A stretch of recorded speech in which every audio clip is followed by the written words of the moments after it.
Hola, ¿cómo están? Pronto van a cumplirse 29 años de que obtuve mi título de psicopedagoga. Y a veces cuando me detengo a analizar todo el paso a paso de todos estos años, una de las cuestiones en las que focalizo mi atención es en la progresión que ha ido habiendo respecto a la cantidad de niños con dificultades y a la cantidad de niños que llegan a la consulta. Por razones y con motivos muy similares, comparándolos unos con otros. Niños con dificultades en la atención, en la concentración, en la comprensión, en la memoria. En líneas generales, esto es lo que más cantidad de niños presenta como síntoma a la hora de llegar a una consulta psicopedagógica.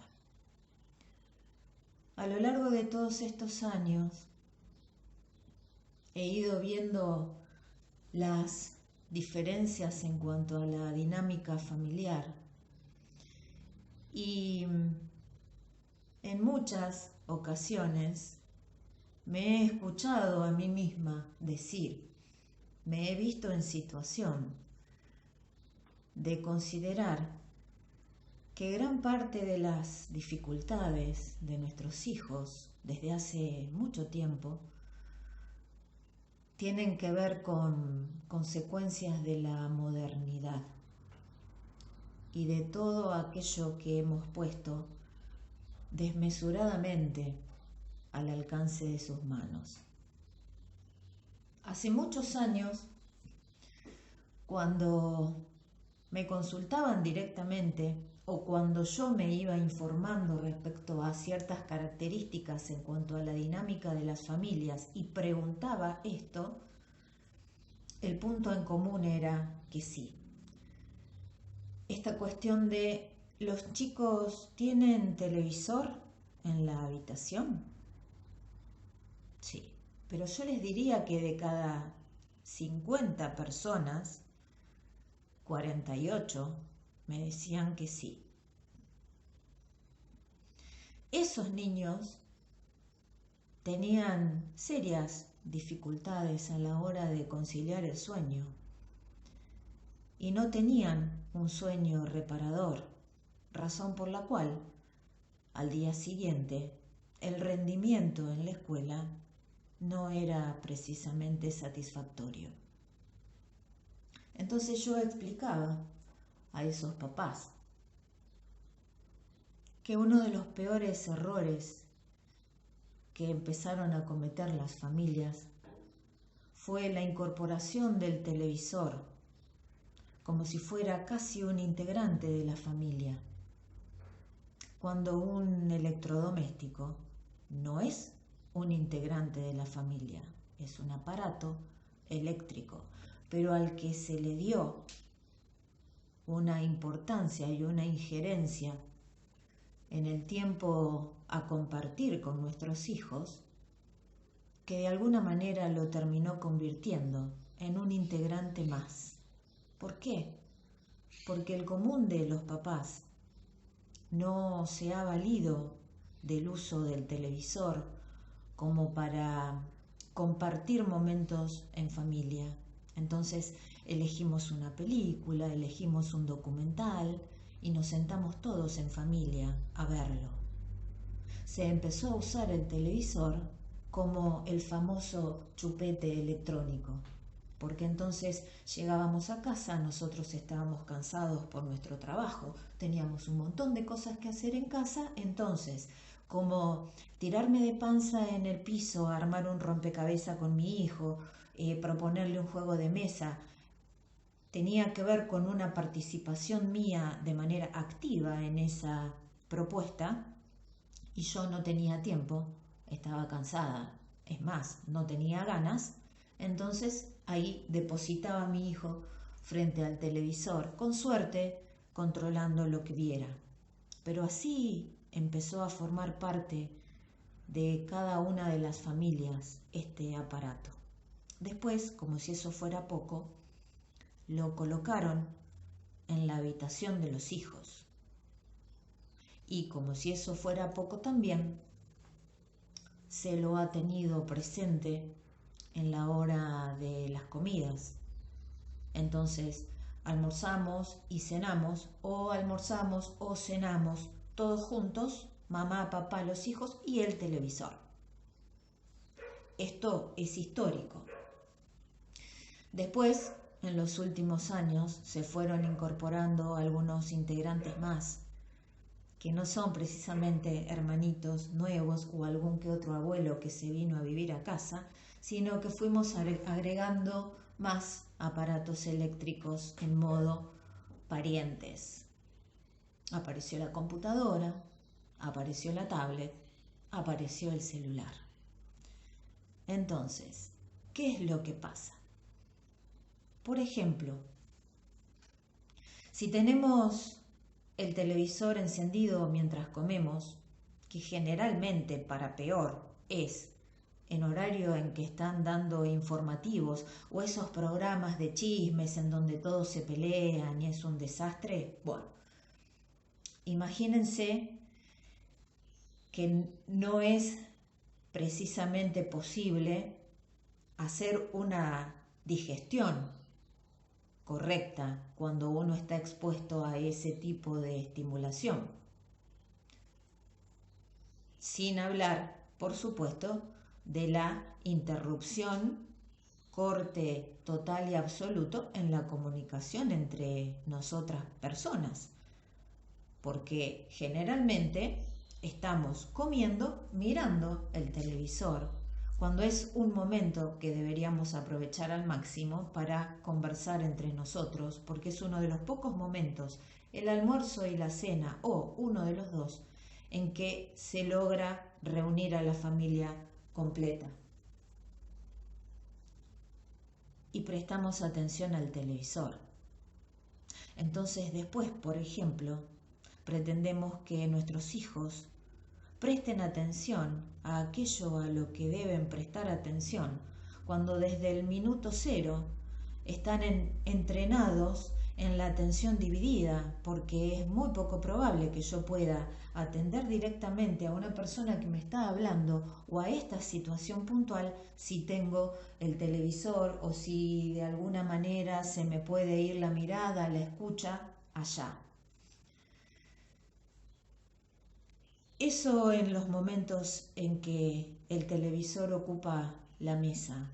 Y ahora tenemos el agravante absolutísimo del celular, porque el celular, no solo hay un celular que estemos mirando entre todos, hay muchas familias en las que cada uno de los integrantes de esa familia, por ejemplo, se sienta a la mesa a compartir una comida, que en realidad no es compartir una comida, es comer al mismo tiempo en la misma mesa, pero no es compartir una comida con el celular, pendientes del celular.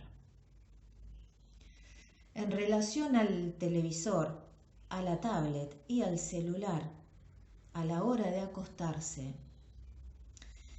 si uno acostumbró a sus hijos desde muy pequeñitos a tener el televisor en la habitación, va a ser bastante complicado poder sacarlo, porque lo que tenemos que hacer es sentarnos a pensar y a conversar entre todos, explicándoles por qué es malo esto y por qué lo es. Porque todo lo que tiene que ver con la emisión de luces altera el ritmo biológico. Entonces, tenemos a nuestro hijo acostado, que se fue a la cama para dormir toda la noche y despertar al día siguiente, mirando televisión o con la tablet o con el celular, emitiendo luces, sonidos, los sonidos que generalmente son sonidos estruendosos, estridentes, alteran, hiperestimulan a nivel auditivo. Pero además, la luz interfiere en la producción de melatonina. La melatonina es una hormona que es la encargada de regular el ciclo del sueño-vigilia. Y la melatonina se segrega en la oscuridad. Por eso es importante, desde el inicio, no solo acostumbrar a nuestros hijos a no convivir en una habitación, en su habitación, con un televisor o con cualquier tipo de pantalla a partir de determinada hora, sino que aprendan a dormir con la luz apagada. Porque esa es una de las garantías básicas de lograr un sueño reparador.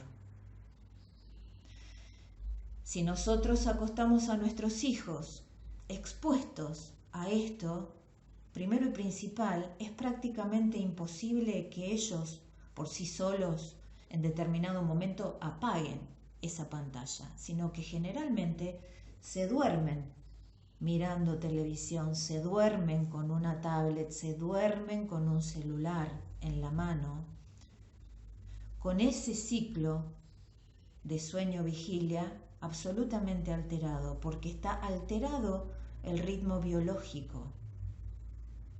Cuando nosotros éramos chicos, hace mucho tiempo atrás, y no existía toda esta aparatología moderna, con suerte había un televisor en la casa, pudimos ir creciendo de una manera absolutamente diferente. Entonces, tenemos niños cada vez más hiperactivos, cada vez más impacientes, cada vez más intolerantes, cada vez más irascibles. Y nos preguntamos, ¿pero por qué? Bueno, esta es una de las razones. El haber tenido la no precisamente inteligente idea en algún momento de colocarles un televisor en la habitación. Y después agregar que les pusimos una tablet o un celular en las manos y le permitimos llevárselo a la cama. Entonces, si realmente nos interesa el crecimiento, la evolución, el desarrollo sano de nuestros hijos, tenemos que empezar a tomar algunas medidas. Si estamos a tiempo de evitarlo directamente, excelente. Pero si ya lo tenemos incorporado, incluso en la dinámica familiar, va a haber que ir haciendo algunas modificaciones. Entonces, pongamos tiempos, pongamos reglas, pero cumplámoslas a rajatabla, pensando en ellos y no en nosotros, como digo siempre. No siempre lo que para nosotros es cómodo o nos vendría bien es bueno para nuestros hijos. Y la educación, la formación, la crianza de nuestros hijos depende pura y exclusivamente de nosotros. Entonces, les dimos una tablet, les dimos un celular, bueno, hay momentos del día como para usarlas. A la noche, no. Cuando se van a acostar, deberían acostarse en un horario que sea prudente, como para que puedan hacer un sueño como corresponde, en el tiempo que corresponde. Un sueño tranquilo, reparador, que les implique determinada cantidad de horas. Los niños 9, 9 y media, 10 de la noche deberían estar acostados para dormirse, no con un aparatito en las manos que los tenga despiertos hasta la mitad de la madrugada. Entonces, no a la tablet o al celular en la cama. Se van a dormir de otra manera.